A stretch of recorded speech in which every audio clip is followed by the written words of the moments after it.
Many of you are comfortable with cover test? Okay. How many are comfortable with checking the ocular movements? Okay.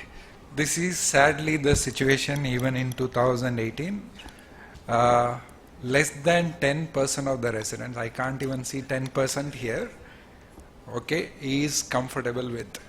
Where you don't need a slit lamp, where you don't need a OCT, just your eyes are enough to check what exactly is happening. Maybe your thumb is more than enough. Even if you are in an extreme corner of India, you can do this test. Unfortunately, I don't know when it will change. Probably I think you guys have to change this. So anyways, I'll go through some of the cases to stimulate you about thinking about these cases so that you will be interested. This is the most common because this is important. The parents will bring you that the child has strabismus. What do you see here? It's a pseudo strabismus. You pinch the nose there. The pinch test Fairu showed is for the lids. This is to prove or disprove that it's a pseudo strabismus.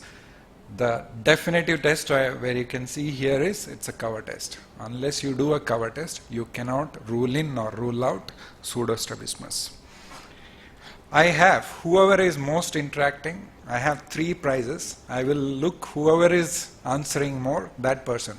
Except these 2, they are already seen these cases. So whoever is interacting, I have 3 prizes for you. Once I finish the talk, before Dr. Sharma starts, I will give it away to you. So please interact as much as possible. 6-year-old female from Maharashtra, constant inward deviation, which is increasing. No history of glasses, no family history. Vision is quite good with the little bit of hyperopic refractive error. What you can see here. So whoever is interacting more, if you hit 10 times or 15 times, you will get. Even if you're right or wrong, whoever is interacting, they will get it. So please interact. This is for you. I have 30 minutes. Rashmin is going to replace in 30 minutes. So within this time, if you are faster, we can cover more cases. So who is going to, this is simple, right? You don't need a OCT or a slit lamp or indirect. What I can see is inward as well as downward. There is esotropia as well as hypertropia. I'm not going to talk about cover test here. I'm going to ask about what is the ocular motility finding. You always should start from primary gaze, right gaze, left gaze, up gaze, down gaze, and then oblique. Like you read the visual field, there is a pattern. If you see this in a textbook, you are confused, right? But if you go systematically, anyone tell me what's the most obvious clinical finding here? Which eye? Okay, inferior oblique in the left eye is not moving up. This is where the eye should move up, or it should be at the same level. When you are looking up, this should go up together. Like if you see here, this is also going up, this is also going up. So the question is, there is esotropia as well as you are saying it's inferior oblique palsy. What else can be a possibility here? This could be a monocular elevation deficit as well, right? Because the eye is not going up. And it can also be, nobody told me about the last one, that could be a Brown syndrome also, right? The elevation is defective in adduction. It's a typical Brown syndrome. But if you want to prove it, you have to do a forced traction test. If you have time, I'll show that video. So this is the clinical diagnosis. Inferior oblique palsy, it's the rarest of the strabismus which can happen. I have a case, I will show you a little bit later. So these are the 3 differential diagnoses. Monocular elevation deficit will be same in primary up, right and left. It will be similar in all the up gazes, right? If it is Brown syndrome, it will be more in adducted position than abducted position. And Brown syndrome is what you are really seeing. So inferior oblique palsy is a rare thing. So what else you should be asking in a patient with Brown syndrome? We are going retrospective. You know that with the spotter, you know this is the diagnosis. In your exam, this is what you should do. Immediately do ocular motility, you know what kind of squint it is. Because I'm talking about practicality here, okay? Then you need to know what's the age of onset, whether to say it's a congenital or acquired, whether it is intermittent, whether there is history of trauma, whether there is autoimmune disease, where you can hear a click sound when the patient looks there. Okay, so this is in terms of this patient has since birth. This is a little bit progressing, so there could be a component of accommodative component. That's why we gave glasses. And in terms of treatment, when you do a surgery in Brown syndrome patient, significant, it's not just a hypertropia, significant hypertropia in primary position, anomalous head posture, downshoot in adduction, which can lead to hypotropia. Sometimes at older age they ask for you, because when they look towards the right, you have to do a partial surgery in these patients. So what you can see here, this is the traction. Probably I'll show it at the end. See, the eye is not going up at all. So I will show one traction test for superior oblique, one traction test for Brown syndrome.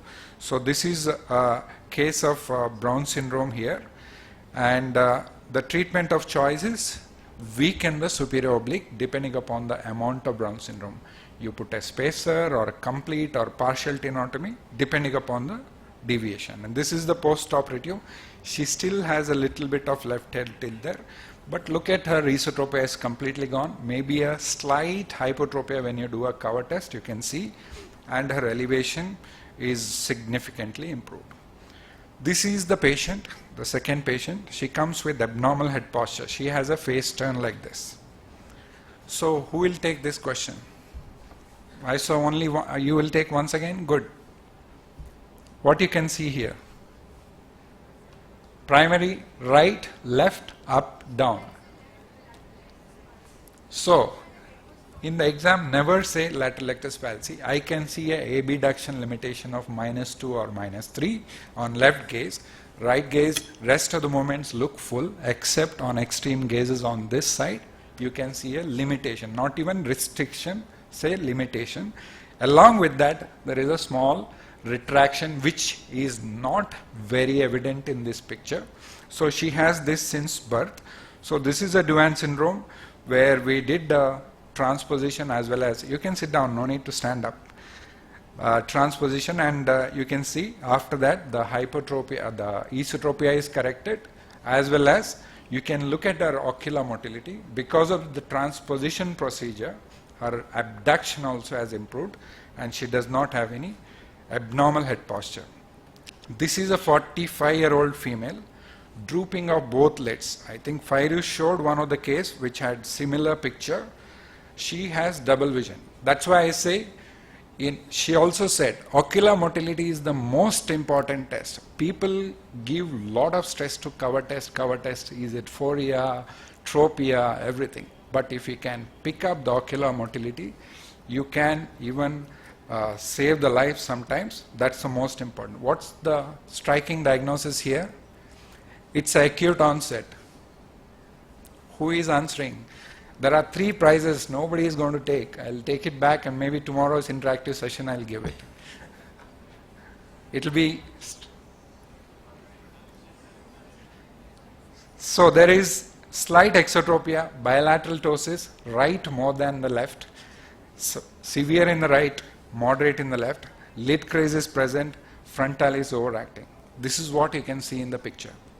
And in every ptosis evaluation there is diagnostic test and there is therapeutic test. What are the therapeutic tests? In terms of decision making for surgery, LPS action, frontalis, Bell's phenomenon, these are all therapeutic decisions where you have to. So here, if I can show, what else should be asked? What's onset? Whether there is any diurnal variation, dysphagia, dysphonia, dyspnea, because these patients can land up in emergency ICU within hours. You have to ask for this involvement, and this is what you can do in the clinic. Eyes test, sleep test sometimes in a busy clinic becomes difficult because you can't ask them to sleep. Sometimes in a hospital, child will not get sleep because it's not a good environment. So eyes test is one of the simple things you can do, and this is what And this is other tests what you can perform. There are clinical tests, there are serological tests, there are pharmacological tests, there are electrodiagnostic tests for ocular myasthenia. There are 4 types of things. But in spite of all the investigations, I would say clinical test is the most important test to diagnose ocular myasthenia. So eyes test, fatigue test, sleep test, neostigmine, adrophonium is unfortunately not available, neostigmine test. HRCT has to be done, especially in a child or any case, to rule out thymoma. It's important. And there are multiple antibody tests which gives a clue what to start. If it is more positive on the antibody, along with pyridostigmine, you will have to start some immunosuppressants as well. I'm not going into the details of this. This is one of the tests where we used to have adrophonium. This is what I was telling. This eye is not going up. This is acute onset. This is a typical isolated inferior oblique palsy. This is very rare. I don't think so you should think too much about an inferior oblique palsy. If you see an elevation deficit in adduction, more or less it's Brown syndrome, unless otherwise proved. Okay, you can see this patient has a slight abduction nystagmus there. This can happen, and he also had a ptosis. You can see immediately once you give adrophonium, within 30 seconds the ptosis disappears, and also his ocular movement improves. So this is the effect of this pharmacological test for ptosis. You can start both immunosuppressant as well as pyridostigmine. General treatment for myasthenia is pyridostigmine 3 times a day, long term. Steroids usage is a little bit controversial, but that's what has been given for this patient, and you can see over a period of time the steroids were stopped. She was continuing on pyridostigmine, and you can see a moon face because of the steroid side effect. This is one of the things you can see in this kind of children. Similar, she was absolutely all right. She is 27-year-old, coming with this, gradually progressing. What do you think? This is bilateral, again bilateral, but it is not acute onset. She does not have double vision. Very good. Chronic progressive external ophthalmoplegia. You have to look at their retina, whether they have any retinal dystrophy. You also have to look into some other organ. What is the most important? Heart. Do an ECG. Look for any conduction deficit. Very good. The diagnostic thing is take a muscle biopsy. Unless you see the red ragged fibers here on histopathology, this cannot be proved. This is a mitochondrial myopathy, usually seen in females. This is again drooping, sudden onset. She is 80-year-old. She has a little bit of pain. What is the striking diagnosis here? Unilateral ptosis. You can't see the position of the eyeball. Definitely not. Do you think it's myasthenia again or something else? Third nerve palsy. Very good. Excellent. This is third nerve palsy. You can see a adduction limitation. Somehow the photographs have been taken at the mid-dilated position. If the pupil is dilated, what's your diagnosis? Surgical. What's the most common surgical cause for third nerve palsy? Okay, even non-resolving third nerve palsy is a surgical. You do surgery for strabismus, but here you do surgery for the aneurysm here. So this is classical. The patient does not have any ischemic risk factors like hypertension, diabetes.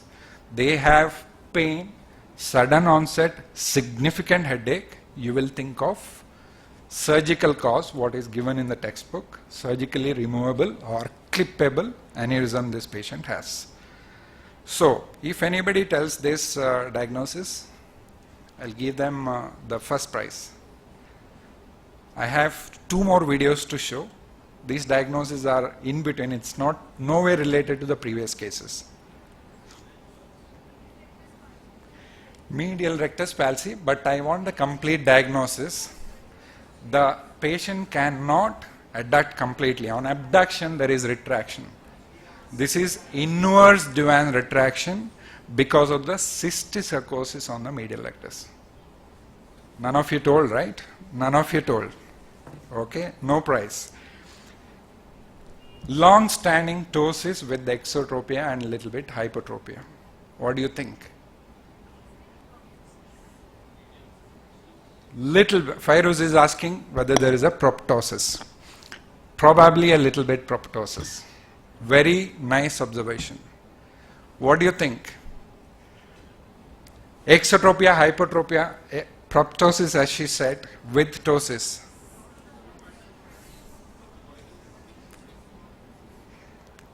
Okay, there is a clue on that. You can see the axial length in the right eye is 23, in the left eye. Many people think that it's probably a third nerve palsy, but she has a good abduction. There is exotropia, hypertropia because of the heaviness of the eye. There is no connection between the connective tissues. That's why she has developed this exotropia hypertropia complex. Look at the globe size. For proptosis, myopia is one of the cause for pseudo proptosis because of the size of the globe. So that's why in that picture it looks like there is proptosis. So she again had surgery, and we are not going into the details of that. This is a complex which can be seen in high myopic patients. So this is a pre and post-operative findings of the same patient. What you can see, anybody? This is the picture from his fourth standard to the third year engineering. Any strabismus? Excellent. Who said exotropia? So he had exotropia when she started at maybe 9th standard, which increased when he went to college. Most common strabismus in India is intermittent exotropia. This is what he had. He had a surgery at this age. He's fine. But he's coming with this picture.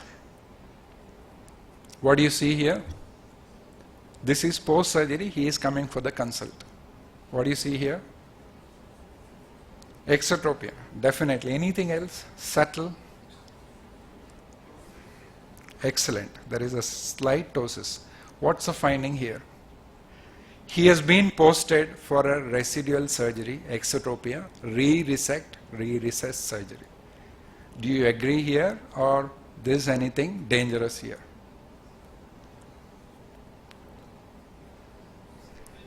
Definite prize if you tell answer for this question. Definite. I don't want 7 times or 10 times appearance. Excellent. Who said that? Excellent. So his adduction is limited, which cannot happen so nicely with the lateral rectus recession, right? If you did a medial rectus recession, maybe muscle can slip. This is a new incomitant strabismus in an old strabismus surgery patient. So for this incomitance, we had to do an imaging, and he has a tumor there. That's what is given. Otherwise, if you do a re-surgery in this case, that's why I said at the beginning, cover test, uncover, simultaneous prism. Unless you do a very good ocular motility, you can pick up most of the things in strabismus. It's not that I'm not saying don't do cover test. We have 10 minutes. Probably I'll cover maybe 6 patients of abduction limitation. Here classical finding is, what do you see here? Esotropia, very large esotropia in the primary position. Ocular motility, which is the most important thing in strabismus. What is this? There is a abduction limitation more in the left eye compared to right eye. He has this from many years. What's your diagnosis? Most likely diagnosis will be bilateral 6th nerve palsy, for which he had got 3 or 4 MRIs. But his axial length is 33 millimeter. He had cataract surgery on both sides.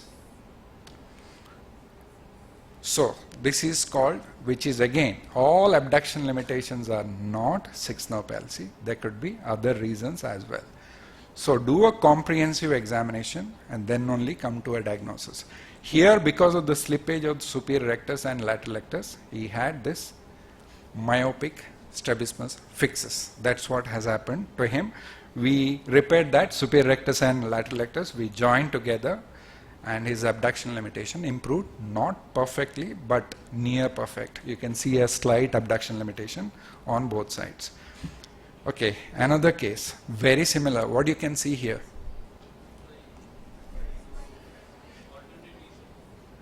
Okay, alternate ESO. Anything else? What is drastic here? Abduction. Who said abduction? You are excluded. Abduction limitation on both sides, which is significant. What is the diagnosis? What is the diagnosis? When you have esotropia, bilateral abduction limitation, what's the first diagnosis? Since the previous case was different, you have to think the same thing. Bilateral abduction limitation with the esotropia, 6th nerve palsy will be on the top. Once you do every test, then you can include or exclude. This patient had a surgery for intermittent exotropia 45 when she was 12 or 13 months age. She was alternating, she had a surgery, she was okay after 2 months after surgery. Because she had bilateral lateral rectus recession, she had landed up in stripped lateral rectus, and then she came in this kind of picture, for which we did surgery. I'm not going to show the surgery because of paucity of time. Once you advance that lateral rectus, her abduction limitation improved. So you're right in thinking that it's 6th nerve palsy. It still, even if you get a case tomorrow, 6th nerve palsy is the top diagnosis, but it's not always. So this is the pre and post operative. This is a price picture. Even if you answer this question, what's there on video, this is what she is seeing the world as when she drives car. If you say loudly, I can hear. Myocamia, fantastic. You definitely have a price. Okay, this is which muscle? Excellent. This is the superior oblique myocamia. You can see very closely on slit lamp, slight torsional movement. This is what their world. You definitely contact me once I finish. You and one more person, I can't remember who is that. Both of you have. Okay. This is what? Maybe Fairoz, I'll give one. Again, what's the first diagnosis? I'm showing very similar cases. It's not different. Esotropia, infantile esotropia, very good, but there is abduction limitation again. If there was no abduction limitation, I would have put the first diagnosis as infantile. Infantile can also happen if there is what kind of syndrome associated with infantile? Ciancio syndrome, yes, they can, but they will not have significant retraction. This is Duane syndrome with the bilateral, which again after surgery it improved, not perfectly. So this is the pre and post-operative picture. This is orthotropia, but still patient has abduction limitation. What is this? Again Duane syndrome, orthotropic. So I am showing 5 to 6 cases of abduction limitation which are not 6th nerve palsy. If I show 6th nerve palsy, everything is easy, right? You will not do a comprehensive evaluation of this patient. So this is simpler. What do you see in the primary position? One more prize for whoever diagnoses this particular condition. What you see here? Esotropia. Perfectly all right. What else you see in the 9-gaze picture? Subtle. Which overaction? Inferior oblique overaction. How do you see inferior oblique overaction? Superior oblique overaction, I agree. There is a downshoot here. There is a downshoot here. Esotropia is more in up gaze, more in down gaze. This is A pattern esotropia. Okay. Simple medial rectus recession is not enough here. You know the mnemonic, right? Male. Medial rectus to the apex, lateral rectus to the empty space. This is what you have to shift. In A pattern, medial rectus will go to the apex, that is upward shift. That's what you have done, and you can see that there is no downshoot anymore. Simple measurement of this can give a complete success for this patient. Otherwise, you will correct the esotropia, but you won't correct the patterns. So, 10 days old, hypotropia, significant hypertropia, and maybe a little bit of abduction. And the striking picture here is elevation deficit here, here, and here. It's almost similar, right?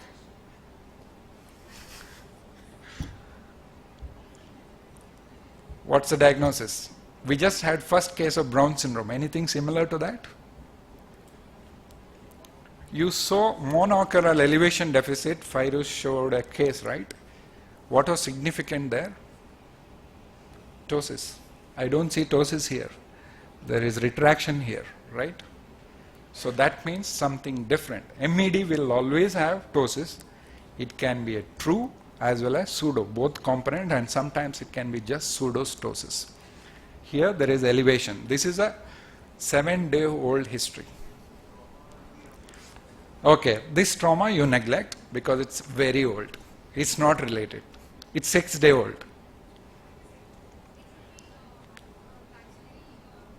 Excellent, very good. Something involving the maxilla can infiltrate and come. What else is a possibility? Okay, I should go ahead. So, what is this? What is this? Cyst. You saw a retina case also. It's all cyst. It's a cysticercosis. Maxilla involvement is a very good answer. You know that there is something holding it back. What you do is a imaging, right? Give medicine. They are perfectly all right over a period of time. You can see he became absolutely all right after giving this treatment. Thyroid probably I'll skip. What is this? It's a very similar case as the previous case. Very similar. Elevation. But his age is 78. Do you think anything differently? This will be the last case. When somebody has retraction, what is no specs? This is thyroid eye disease. Okay, there is no significant proptosis, but there is retraction on both sides. And once you do imaging, you can see from anterior to posterior coronal cuts, you can see the thickened inferior rectus. I think I should stop here. I had 6 or 7 pearls to show. Probably I will not. Thank you very much. Thank you, Dr. Ramesh. Excellent. So next we'll continue with strabismus and would have Dr. Pradeep Sharma talking about strabismus surgery. Obviously he needs no introduction, and he's here to have his talk for next half an hour. Sir.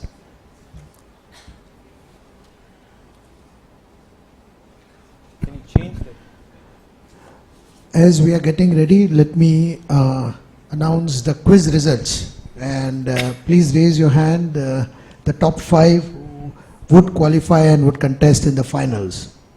Is Dr. Nitya S. from AIOC2018 here? Dr. S. Nitya, can you raise your hand? Are you here? Yeah, good. So you are qualified for the finals. Finals would be at 7:30 in the evening. Dr. Anuradha from Bangalore, well done. So, Dr. Rajendra Kumar from Chaitanya Eye Hospital, Trivandrum, well done. Round of applause, guys. They all have qualified. Dr. G. Mary Santosh from AIOC Chennai, well done. Congratulations. And finally, representing the local, adding a local flavor from Arvind Eye Hospital, Coimbatore, S. Saranya. Are you here? Well done. Congratulations to all 5 of you, and see you at 7:30. Dear friends, so we continue with strabismus, and I think we have been having a lot of X-files both on oculoplasty and strabismus.